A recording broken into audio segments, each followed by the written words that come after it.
आसन करवाने जा रहे हैं। पैरों को क्या करेंगे, फोल्ड कर देंगे इस प्रकार से और अपने हिप के पास लगा लेंगे। और यही एक आसन है जिसमें हम लोग खाना खाने के बाद इस आसन को करते हैं। इस आसन का नाम आप लोग भी कर लीजिए ताकि आप लोगों को भी अभ्यास बना रहे, ताकि बच्चों को करवा सके आप।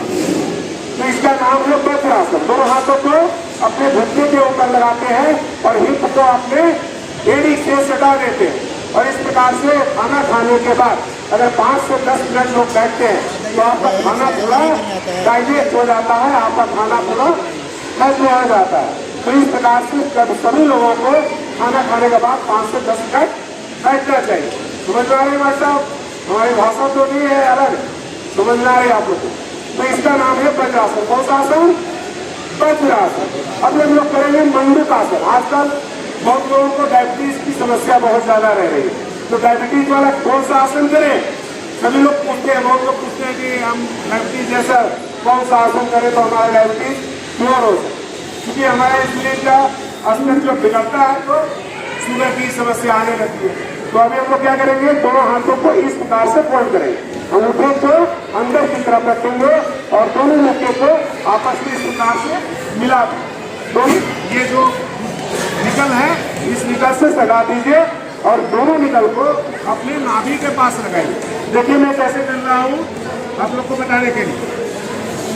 इस प्रकार से रख दिए, नाभि के अगल बगल में ये दोनों निकल आपके लग जाने चाहिए।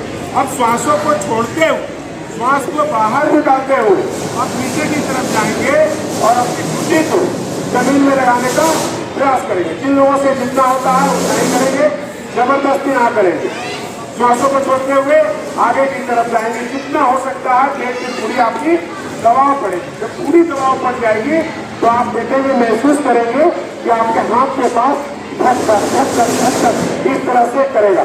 अगर इस तरह से कर रहे हैं, आपके नाड़ी चल रही है धक धक, तो समझे कि आपका जो मंडूकासन है वो सही तरीके से हो पा रहा है। चाहे आप चाहे जितने भी मोटे हो, कोई फर्क नहीं पड़ता उससे। तो अभी हम आप लोग के सामने करके दिखाते हैं कि मंडूकासन कैसे करते हैं।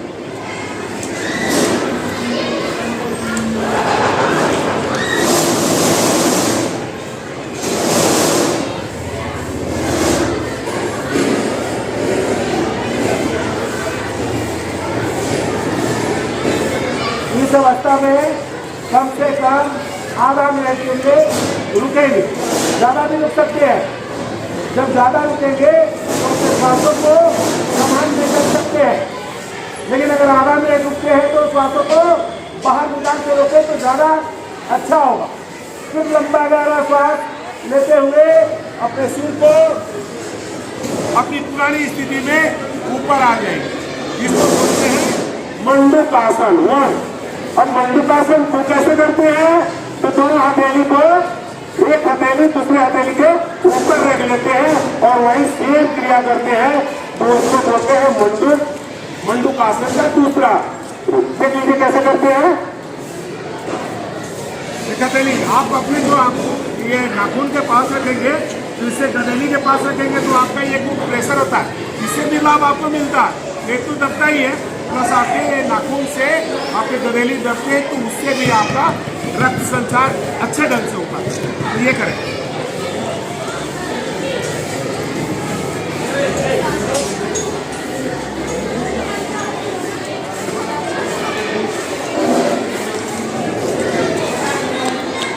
फिर श्वासों को लेते हुए ऊपर की तरफ आ जाएंगे। तो ये कौन सा आसन था? मंडूकासन। अभी आप लोग को मैं शस्त्रासन करने के लिए बता रहा हूँ। मंडूक मतलब क्या होता है? संस्कृत की भाषा है। मंडूक यानी कि मेढक। आपका शकल जो हो जाता है वो मेढक की जैसा हो जाता है, तो इसका नाम रख दिया गया। जितने भी हमारे योगासन है सब किसी पक्षी के ऊपर, किसी जानवर के ऊपर में सभी लोगों का नाम रखा गया है। तो अभी हम लोग आप लोग को शस्त्रासन करके बता रहा हूँ। शस्त्रासन यानी कि खरगोश, अपने शरीर की आकार को हम खरगोश के जैसा बना देते हैं, जिसे हम बोलते हैं शस्त्रासन। तो शस्त्रासन करने के लिए भी, क्योंकि आप लोग को वज्रासन में बैठने में दिक्कत हो रही है, ना, तो वज्रासन में बैठने का प्रयास कीजिए धीरे धीरे। आप बैठ जाएंगे तभी बच्चों को करा पाएंगे। तो अभी वज्रासन में बैठ करके दोनों हाथों को ऊपर की तरफ इस प्रकार से ले जाएंगे, लंबा गहरा सांस लेते हैं। वही जो मैं आप लोग को बताया है कि 7 करोड़ 30 लाख छोटे छोटे छिद्र होते हैं स्पंज के जैसे, जिसमें प्राणवायु भरना है। तो पूरे फेफड़े में पूरी हवा भरेंगे और श्वासों को छोड़ते हुए नीचे की तरफ आएंगे जितना आप आ सकते हैं, और दोनों हाथों को जमीन पे लगाकर नीचे की तरफ आएंगे। कम से कम आधा मिनट से 1 मिनट इसी अवस्था में रुके रखेंगे। इस आसन का नाम है शस्त्रासन। ऐसा करने से पेट के समस्त रोग ठीक होते हैं, आपके डायबिटीज क्योर होते हैं, जितने भी मांसपेशी आपके हाथ के पैर के सभी मांसपेशियों में खिंचाव आती है, जिससे सभी स्वस्थ होते हैं। तो लंबा गहरा सांस लेते हुए दोनों हाथों को ऊपर की तरफ लेकर के आ जाते हैं और पुनः इसी क्रिया को बार बार दोहराते हैं। कम से कम कोई भी आसन 5 से 7 बार हम लोग कर लेते हैं। अभी आप लोग को करके मैं दिखा रहा हूँ, इसी अवस्था में बैठा हुआ हूँ, तो आप लोग को ऐसा समय का अभाव हो रहा है और मैं ज़्यादा चीज़ आप लोगों को सिखाना चाहता हूँ, तो इसलिए थोड़ा सा ताली कर रहा हूँ, एक एक बार ही करके बता रहा हूँ। तो एक पैर को जैसे आपने रखा, अभी हम गौमुख आसन करके बताएंगे। गौमुख आसन करने के लिए एक पैर को क्या करते हैं, अपने हिप के पास लेकर के आते हैं। जो आपको घुटना है ना, वो आगे की तरफ आते हैं। अब दूसरे पैर को भी उठाते हैं और इसके ऊपर रख देते हैं। इस प्रकार से रखें ताकि आपके दोनों पैर दोनों साइड में पंजे इस प्रकार से निकल गए और अपना जो पैर आपका घुटने से ऊपर रखा हुआ है, घुटने के ऊपर, लेकिन ये घुटना और ये दूसरा घुटना, दूसरा घुटना क्या है, दोनों घुटने आपस में एक साथ मिले हुए हैं। तो ये घुटने के ऊपर से जो घुटना ऊपर वाला हाथ की तरफ से ऊपर उठाएंगे और जो पैर नीचे है हमारा, उधर का हाथ नीचे ले जाएंगे और अपने पीठ के तरफ ले जाएंगे। तो नीचे किस तरह से, आगे का क्वेश्चन आपने देख लिया कि इस तरह से रहना है, मेरुदंड को बिल्कुल सीधा रखना है, घुटने के ऊपर घुटना रखना है। पीछे की अवस्था आप लोग को दिखा रहा हूँ कि हमारा पीछे की अवस्था कैसे रहेगी। तो पीछे की अवस्था के लिए देख लीजिए आप लोग, घुटने दिखा रहा हूँ और दोनों हाथों को इस प्रकार से मिला देंगे, घुट के जैसा बना, और अपनी जो कोहनी है ये आसमान की तरफ बढ़ है।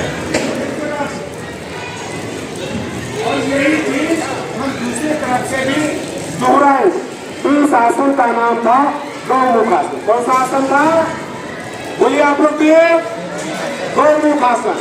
तो ये अभी बैठ करके मैं करने वाले कुछ आसन बताए, बहुत सारे आसन है बैठ करके तो हम करते हैं, लेकिन अभी उतना समय का अभाव है, तो आप लोग को दूसरा चीज भी मैं बता देता हूँ। तो सबसे